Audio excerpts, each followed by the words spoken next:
Evangel ministries നിങ്ങൾക്കായി അവതരിപ്പിക്കുന്ന തിരുവചനം.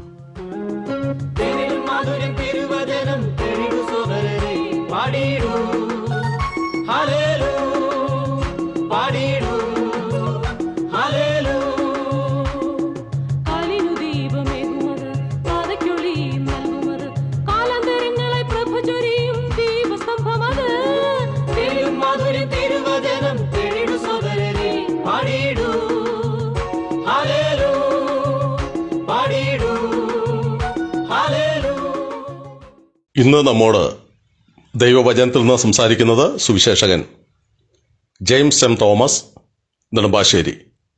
പ്രാർത്ഥനയോടെ ശ്രദ്ധിച്ചാലും. 2023 നമ്മെ വിട്ടുപിരിയുവാൻ ഏതാനും മണിക്കൂറുകൾ മാത്രം മുൻപിൽ നിൽക്കുമ്പോഴും അങ്ങയോട് ദൈവത്തിൻ്റെ വചനം പങ്കുവയ്ക്കുവാൻ കർത്താവ് തന്ന വലിയ കൃപയോർത്ത ദൈവത്തെ സ്തുതിക്കുകയും എല്ലാ പ്രിയപ്പെട്ടവരെയും വളരെ സ്നേഹത്തോടുകൂടെ ഇവാഞ്ചൽ മിനിസ്ട്രീസ് ക്രമീകരിക്കുന്ന തിരുവചനം എന്ന വചന പഠന പരമ്പരയിലേക്ക് സ്വാഗതം ചെയ്യുകയും ചെയ്യുന്നു.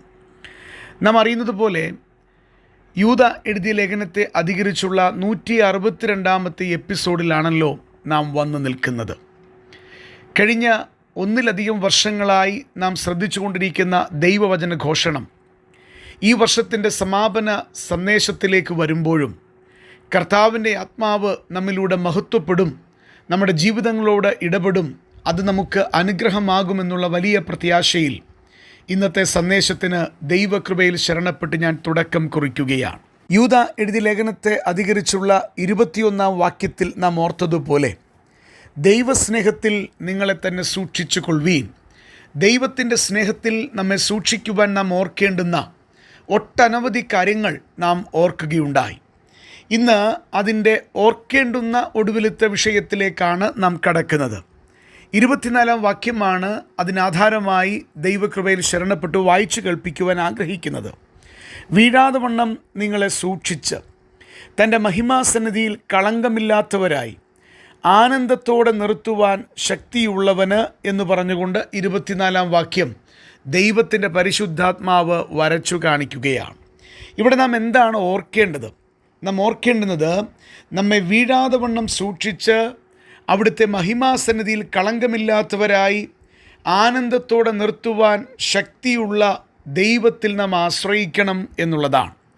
ഓർക്കണം, നമ്മുടെ കഴിവുകൊണ്ട് നമുക്ക് നിൽക്കുവാനായിട്ട് സാധിക്കില്ല. നാം നമ്മിൽ തന്നെ ആശ്രയിച്ചാൽ നിശ്ചയമായിട്ടും വീഴും. വിശുദ്ധ തിരുവെഴുത്ത് പറയുന്ന പ്രബോധനം നമുക്കറിയാം. ആകയാൽ നിൽക്കുന്നു എന്ന് തോന്നുന്നവൻ വീഴാതിരിപ്പാൻ നോക്കിക്കൊള്ളട്ടെ. വീഴാതെ വണ്ണം നാം നമ്മിലല്ല നോക്കേണ്ടത്. നമ്മിൽ നോക്കിയാൽ, നമ്മുടെ ശക്തിയിൽ ആശ്രയിച്ചാൽ, നമ്മുടെ എന്തെങ്കിലും മാനുഷികമായ ഘടകങ്ങൾ കൊണ്ട് എനിക്ക് നിലനിൽക്കാമെന്ന് ചിന്തിച്ചാൽ ക്രിസ്തീയ ജീവിതത്തിൽ വമ്പൻ പരാജയങ്ങൾ ഉണ്ടാകും എന്നുള്ളതിന് ചരിത്രം സാക്ഷിയായിട്ടുള്ള വിഷയമാണ്. പിന്നെ നാം എന്ത് ചെയ്യണം? ഇവിടെ പറയുന്നു, നാം ദൈവത്തിൻ്റെ പരിശുദ്ധാത്മാവിൽ ആശ്രയിക്കണം. നമ്മെ വീഴാതെ വണ്ണം സൂക്ഷിക്കുന്നത്, ദൈവത്തിൻ്റെ സന്നിധിയിൽ കളങ്കമില്ലാത്തവരായി ആനന്ദത്തോടെ നിർത്തുവാൻ കഴിയുന്നത്, ആ ശക്തിയുള്ളത് പരിശുദ്ധാത്മാവിനാണ്. പരിശുദ്ധാത്മാവാം ദൈവമാണ് ദൈവത്തിൻ്റെ സഭയോടുകൂടെ ലോകത്തിൽ ഇരിക്കുന്നത്. കർത്താവ് പറഞ്ഞു, ഞാൻ പോകുന്നത് നിങ്ങൾക്ക് പ്രയോജനം, ഞാൻ പോയാൽ കാര്യസ്ഥൻ നിങ്ങളുടെ അടുക്കൽ വരും. ആ കാര്യസ്ഥൻ പെന്തക്കോസ്ത് നാളിൽ ദൈവസഭയോടൊപ്പം ഇരിക്കുവാൻ തുടങ്ങിയതാണ്. ദൈവസഭ ഉടലെടുത്ത ആദ്യ നാൾ മുതൽ നമ്മുടെ കർത്താവിൻ്റെ വരവ് വരെ വിശ്വസ്തരായി തുടരുന്ന പരിശുദ്ധാത്മാവാം ദൈവം നാം വീഴാതെ വണ്ണം നമ്മെ നിർത്തുവാനും ദൈവസന്നിധിയിൽ നമ്മളെ എത്തിക്കുവാനും പ്രാപ്തിയുള്ള സർവശക്തനായ തമ്പുരാനാണ്. അതുകൊണ്ട് വളരെ വ്യക്തമായി ഞാൻ ഓർമ്മപ്പെടുത്തട്ടെ, നാം ഈ നിമിഷം, ഈ വർഷം തീരുന്ന ഈ സമയം ജീവിതത്തിൽ എന്തെങ്കിലും സ്വയത്തിൽ ആശ്രയിച്ചാണ് മുന്നോട്ട് പോകുന്നതെങ്കിൽ നിങ്ങളുടെ ഒടുവിലത്തെ സ്വയത്തിൻ്റെ പിടിയും വിട്ട് ദൈവത്തിൻ്റെ കൃപയിൽ ആശ്രയിച്ച് പരിശുദ്ധാത്മാവിന് വിധേയപ്പെട്ട് ജീവിക്കുവാൻ ഈ വർഷത്തിൻ്റെ അവസാന സമയങ്ങളിൽ അങ്ങേ പ്രബോധിപ്പിക്കുകയാണ്. നമ്മുടെ കർത്താവായ യേശു ക്രിസ്തുവും ദൈവത്തിൻ്റെ സഭയ്ക്കു വേണ്ടിയാണ് തന്നെത്താൻ ഏൽപ്പിച്ചു കൊടുത്തത്. നമുക്ക് എഫേസ്യ ലേഖനം 5-ാം അധ്യായത്തിൻ്റെ 26-27 വാക്യങ്ങളിൽ അത് കാണുവാൻ കഴിയുന്നു. നമ്മുടെ കർത്താവ് സഭയെ വചനത്തോടുകൂടിയ ജലസ്നാനത്താൽ വെടിപ്പാക്കി വിശുദ്ധീകരിക്കേണ്ടതിനും കറ, ചുളുക്കം മുതലായത് ഒന്നുമില്ലാതെ സഭയെ ശുദ്ധവും നിഷ്കളങ്കയുമായി തനിക്ക് തന്നെ തേജസ്സോടെ മുൻനിർത്തേണ്ടതിനും തന്നെത്താൻ ദൈവസഭയ്ക്കു വേണ്ടി ഏൽപ്പിച്ചു കൊടുത്തു. നോക്കുക, നമ്മെ ആനന്ദത്തോടെ ഒടുവിൽ കളങ്കമില്ലാത്തവരായി പിതാവിൻ്റെ മുൻപാകെ നിർത്തുവാൻ നമ്മോടൊപ്പമുള്ള കാര്യസ്ഥനാണ് പരിശുദ്ധാത്മാവാം ദൈവം. അപ്പോൾ തന്നെ സഭയുടെ ആത്മകാന്തനായ കർത്താവായ യേശുക്രിസ്തു പ്രാണൻ നൽകിയതിൻ്റെ ഉദ്ദേശവും മറ്റൊന്നല്ല. അതാണ് നമുക്കിവിടെ കാണുവാൻ കഴിയുന്നത്. കറയും ചുളുക്കവും ഒന്നുമില്ലാതെ ദൈവത്തിൻ്റെ സഭയെ ശുദ്ധവും നിഷ്കളങ്കയുമായി ദൈവപുത്രനു വേണ്ടി തന്നെ തേജസ്സോടെ മുൻനിർത്തേണ്ടതിന് യേശു കർത്താവ് കാൽവറിയുടെ ക്രൂശിൽ തന്നെത്താൻ ഏൽപ്പിച്ചു കൊടുത്തു. ഓർക്കണം, കർത്താവ് ഏൽപ്പിച്ചു കൊടുത്തില്ലായിരുന്നുവെങ്കിൽ കർത്താവിനെ ക്രൂശിക്കുവാൻ ലോകത്തിന് സാധിക്കുമായിരുന്നില്ല. നമ്മുടെ കർത്താവ് സ്വമനസ്സോടുകൂടെ പിതാവിൻ്റെ ഇഷ്ടപ്രകാരം ദൈവത്തിൻ്റെ കാര്യപരിപാടിയിൽ യുഗങ്ങളുടെ ദൈവം ഭൂമിയിലേക്ക് ഇറങ്ങി വന്ന് ജഡമെടുത്ത് കാൽവറി ക്രൂശിൽ മനുഷ്യൻ്റെ പാപത്തിൻ്റെ പരിഹാരത്തിനായി മരിച്ചത് എന്തിനു വേണ്ടിയാണെന്ന് ചോദിച്ചാൽ ദൈവപുത്രനു വേണ്ടി സ്വന്തമായി ദൈവത്തിൻ്റെ സഭയെ സമ്പാദിക്കുക എന്ന വിഷയമാണ്. നാം വായിക്കുന്നത് പോലെ സ്വന്തം രക്തത്താൽ സമ്പാദിച്ചിരിക്കുന്ന ദൈവത്തിൻ്റെ സഭ, ആ ദൈവസഭയ്ക്ക് വലിയ വിലയുണ്ട്. ഈ വർഷത്തിൻ്റെ അവസാനം അങ്ങേ ദൈവമാക്കി വെച്ചിട്ടുള്ള പ്രാദേശിക സഭകളിൽ വിശ്വസ്തയോടുകൂടെ നിൽക്കുവാൻ ഈ ചിന്ത മുഖാന്തരമാകട്ടെ.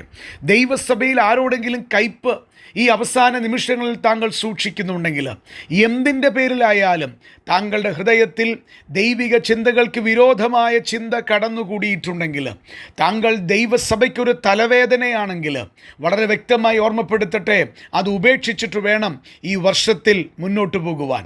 ഈ വർഷം അവസാനിക്കുമ്പോൾ താങ്കളുടെ ജീവിതത്തിൽ വന്നുപോയ പാപങ്ങളെ ഏറ്റുപറഞ്ഞുപേക്ഷിച്ച് പുതിയൊരു വർഷത്തിൽ പുതിയൊരു കൃപയോടുകൂടെ ദൈവത്തിന് വിധേയപ്പെട്ട് ജീവിക്കുവാനായിട്ടുള്ള തീരുമാനം എടുക്കണം. കാരണം ക്രിസ്തു മരിച്ചത്, തന്നെത്താൻ ഏൽപ്പിച്ചു കൊടുത്തത് നമ്മെ ശരിയായി വിശുദ്ധിയിൽ കാണപ്പെടുവാൻ വേണ്ടിയാണ്. പ്രിയപ്പെട്ടവരെ, ഇത് മറക്കരുത്. പരിശുദ്ധാത്മാവാം ദൈവം നമ്മെ ഈ ഭൂമിയിൽ വിശുദ്ധമായി സൂക്ഷിച്ച് ഒടുവിൽ പിതാവിൻ്റെ സന്നിധിയിൽ കളങ്കമില്ലാത്തവരായി ആനന്ദത്തോടെ നിർത്തുവാൻ ശക്തിയുള്ളവനാണ്. പിതാവാം ദൈവത്തിൻ്റെ മുൻപാകെ നമ്മെ ശുദ്ധയും നിഷ്കളങ്കയുമായി തനിക്ക് തന്നെ തേജസ്സോടെ മുൻനിർത്തേണമെന്നുള്ളത് യേശുക്രിസ്തു എന്ന സഭാകാന്തൻ്റെ കാര്യപരിപാടിയിൽപ്പെട്ട വിഷയമാണ്. അതുകൊണ്ട് ഈ വർഷം തീരുന്ന നിമിഷങ്ങളിൽ ഒരു പുനർവിചിന്തനത്തിന് ദൈവസഭയുടെ അംഗമായ വിശ്വാസികൾ ഓരോരുത്തരും തയ്യാറാകേണ്ടുന്നതാണ്. പൂർണ്ണമായി കൃപയിൽ ആശ്രയിക്കുക, ജഡത്തിൻ്റെ പ്രവൃത്തികളോട് സമ്പൂർണ്ണമായി വിട പറയുക, നമ്മെ വിടാതെ നിർത്തുന്ന പരിശുദ്ധാത്മാവിൻ്റെ ശബ്ദത്തിന്, ആഹ്വാനത്തിന് ചെവി കൊടുക്കുക.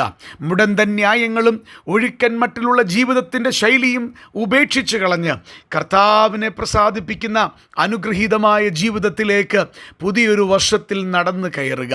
അതിനായിട്ട് സ്വർഗത്തിലെ തമ്പുരാൻ അനുഗ്രഹിക്കട്ടെ. നമുക്ക് പ്രാർത്ഥിക്കാം. സ്വർഗീയ പിതാവേ, കഴിഞ്ഞൊരു വർഷം മുഴുവനും ഞങ്ങളെ പരിപാലിച്ച ദൈവകൃപയ്ക്കായി സ്തോത്രം.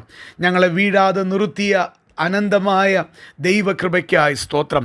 ഈ പുതിയ വർഷത്തിലേക്ക് ഞങ്ങൾ പ്രവേശിക്കുന്ന സമയത്തിൽ കർത്താവെ, കഴിഞ്ഞൊരു വർഷത്തോടെ ഞങ്ങൾ വിട പറയുവാൻ ചില മണിക്കൂറുകൾ നിൽക്കുമ്പോൾ ഞങ്ങൾ ഒത്തിരി ദൈവകൃപയിൽ ആശ്രയിക്കുന്നു. ഞങ്ങൾക്ക് അവിടുത്തെ കൃപയില്ലാതെ മുന്നോട്ട് പോകുവാൻ കഴിയുകയില്ല. ഞങ്ങളെ അനുഗ്രഹിക്കണമേ, ഞങ്ങളെ വഴി നടത്തണമേ. അവിടുത്തെ കൃപയുടെ ഉള്ളിൽ എപ്പോഴും നിലനിൽപ്പാൻ ഞങ്ങൾക്ക് എല്ലാ തരത്തിലുമുള്ള കൃപയും തുടർന്നും തരും എന്നതോർത്ത് സ്തോത്രം. എല്ലാവരെയും അനുഗ്രഹിക്കണമേ, രക്ഷിതാവിൻ്റെ വിലയേറിയ നാമത്തിൽ തന്നെ. ആമേൻ. ഈ സന്ദേശം ശ്രദ്ധിച്ച എല്ലാ പ്രിയപ്പെട്ടവർക്കും കർത്തൃനാമത്തിൽ നന്ദി. ബൈബിൾ കറസ്പോണ്ടൻസ് കോഴ്സിൽ ചേർന്ന് പഠിക്കുവാൻ ആഗ്രഹിക്കുന്നവർ മേൽവിലാസം അയച്ചു തന്നാലും പ്രാർത്ഥനാ വിഷയങ്ങളും അറിയിക്കുമല്ലോ.